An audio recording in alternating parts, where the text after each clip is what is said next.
번째 경기 한국가스공사 대 부산 KCC 분석 시작해보겠습니다. 가스공사는 지난 수요일 경기에서 정관장의 경기 내내 리드한 끝에 승리했다. 전반을 8점 차로 마치며 앞선 경기였고 3쿼터에 완벽하게 승부를 갈랐다. 하드파울이 난무했던 경기였는데 니콜슨이 19분 동안 31점을 몰아쳤고 벨랑겔과 김준일 등 선발 출전한 선수들이 역할을 확실하게 해줬다. 항명파동으로 두 경기 연속 엔트리에서 제외됐던 신승민도 감독과 동료들에게 사과하며 기회를 받았고 벤치에서 10분 이상을 출전했다. KCC는 10일 이상 휴식하고 나온 경기에서 삼성에 패했다. 도노반 스미스가 한국에 온 이후 가장 잘해주며 16점을 기록했고 이승현이 기록지를 다양하게 채웠지만 코번을 수비로 저지하지 못했다. 30분 이상을 뛴 정창영이 몸 상태에 이상이 없음을 증명했지만 최준용과 송교창이 빠진 공백이 컸고 허웅의 외곽포가 잘 터지지 않았다. 가스공사의 승리를 본다. KCC는 휴식기 이후로도 여전히 부상자 리스크가 너무 크다. 전창진 감독은 이미 다음 시즌을 준비한다는 인터뷰를 할 정도로 플레이오프에서 멀어지고 있다. 니콜슨과 벨랑겔이 직전 경기를 통해 득점 본능을 되살렸고 김준일이 이승현과의 매치업에서 밀리지 않을 가스공사가 승리할 것이다.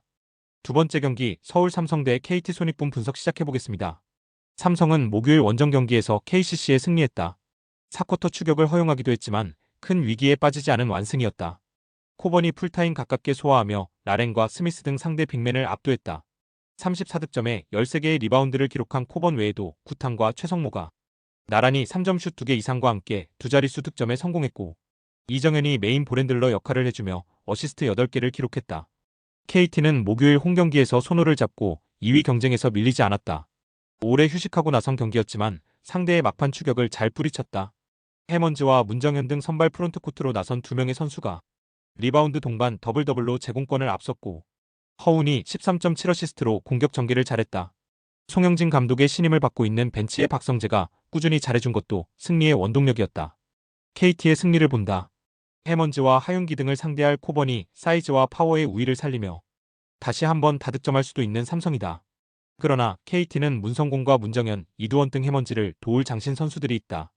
허운이 최성모의 수비를 이겨내며 앞선의 리드를 이끌 수 있는 KT가 최근의 연승 행진을 이어갈 것이다. 세 번째 경기 고양 손호 대 안양 정관장 분석 시작해보겠습니다. 손호는 직전 경기에서 KT에 패했다.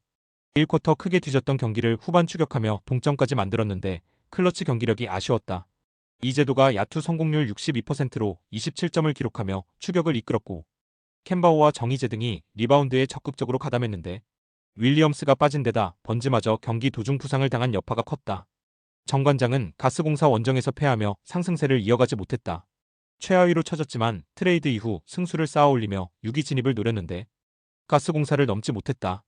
조니 오브라이언트가 결장했기에 풀타임을 소화한 디온테 버튼이 31.12리바운드를 기록하며 잘해줬고 박지훈이 두 자릿수 득점에 성공했는데 가스공사의 득점을 저지하지 못했다.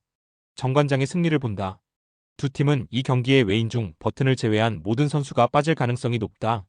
윌리엄스와 오브라이언트가 복귀를 타진 중이지만 정상적으로 플레잉 타임을 가져갈 건 버튼이다. 박지훈과 변준영이 백코트 맞대결에서 밀리지 않을 수 있고 높이에서 앞설 정관장이 승리할 것이다. 네 번째 경기 OK금융그룹 대 삼성화재 분석 시작해보겠습니다. OK는 지난 화요일 원정 경기에서 KB 상대로 승점 추가에 실패했다. 2세트 접전 상황에서 듀스를 승리했지만 내리 2세트를 내주고 말았다. 오기노 감독이 팀의 에이스로 평가하는 신호진이 63%의 성공률로 18점을 기록했고 김건우와 김웅비 등 시즌 막판 많은 기회를 받는 선수들의 득점 지원이 있었지만 승부처에서 주포 대결을 승리할 수는 없었다. 삼성화재는 주중 홈경기에서 현케에 패했다. 파즐리가 빠진 경기였기에 막신과 김우진 등에게 기대를 걸었지만 정규리그 우승팀 상대로 화력에서 압도당했다. 이번 시즌 이후 FA가 되는 김정우가 공수에서 역할을 하긴 했지만 팀 블로킹 득점에서 5대14로 밀렸고 파즐리의 공백이 느껴졌다. OK의 승리를 본다. 삼성화재는 시즌 막판에 들어 김상우 감독이 젊은 선수 위주로 경기를 운영하고 있다.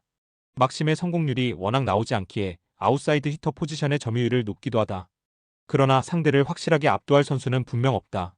신호진과 김건우 등이 좌우 쌍포로 홈에서 경기를 주도할 OK가 충분히 해볼 만한 경기다. 다섯 번째 경기 흥국생명 대 한국도로공사 분석 시작해보겠습니다. 흥국생명은 페퍼 원정에서 패하고 홈으로 돌아왔다. 김연경이 결장한 경기였지만 주전이 어느 정도 출전한 경기에서 경쟁력을 보였지만 풀세트 접전 끝에 패했다. 그래도 김연경의 아웃사이드 히터 파트너인 정윤주가 50% 가까운 성공률로 25점을 기록했고 피치와 투투쿠도 높은 성공률로 컨디션 점검을 잘했다. 챔프전을 앞두고 선수들의 시즌 막판 경기력을 확인했는데 충분히 성공적인 경기였다. 도로공사는 지난 수요일 경기에서 GS에 역전승했다. 실바와 권민지 등이 잘한 GS 상대로 세트 스코어를 밀리며 고전했지만 4, 5세트를 내리 가져왔다. 니콜로바가 큰 공격을 전담하면서도 50% 이상의 성공률을 기록하며 23점을 기록했고 배유나의 활약이 좋았다. 김세빈의 블로킹 득점이 적었지만 팀 블로킹 득점을 압도했는데 배유나 외에도 타나차와 김세빈 등이 2득점 이상을 해줬다. 도로공사의 승리를 본다. 챔프전까지 시간이 많이 있기에 아본단자 감독이 선수들의 컨디션과 경기력을 점검하고자 주전이 되고 나올 수 있는 흥국생명이지만 김연경과 신영경만은 확실하게 빼고 하기에 승부처에서 도로공사가 밀릴 이유가 없다. 타나차와 니콜로바, 강소희의 삼각편대가 화력에서도 앞설 도로공사가 승리할 것이다. 스포츠 당첨에 제일 중요한 건 조합입니다. 각 팀 분석을 잘한다고 하여도 조합을 못할 경우 큰 배당을 가져가지 못하는 거 다들 아실 겁니다. 그리고 유튜브에 조합을 올려드릴 수 있지만 좀 더 자세한 정보들과 배당 흐름 및 각종 이슈 등 경기 전까지 어떻게 될지 모르니 조합을 빠르게 유튜브에 올려드릴 수 없는 점 양해 부탁드립니다. 조합 신청은 아래 고정 댓글 링크로 조합 신청 말 걸어주세요. 금전 요구 및 멤버십 가입 조건 일체 없습니다. 좋은 건 서로 나눠 갑시다.